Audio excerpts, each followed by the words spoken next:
কখনো কি ভেবেছেন যে আপনি টাকা পয়সা কামিয়ে কি করেছেন জীবনে? আপনার ব্যাংক ভর্তি টাকা,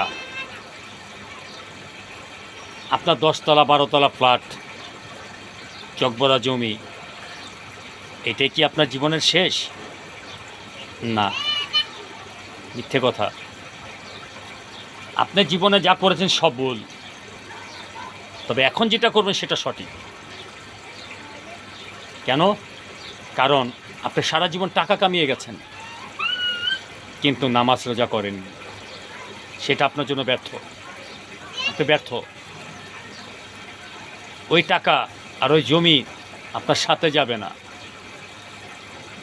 হ্যাঁ ভাই, কথাটা মিলিয়ে নেবেন। যদি ভুল বলে থাকি, কথার উত্তরটা কমেন্ট বক্সে দিয়ে যাবেন। কারণ নামাজ ছাড়া আপনি যেতে পারবেন না জান্নাতে। কবরের প্রথম হিসাবই হলো নামাজ।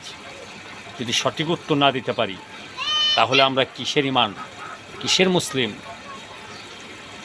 কিসের মুসলমান? কমেন্টে জানিয়ে যাবেন। ধন্যবাদ।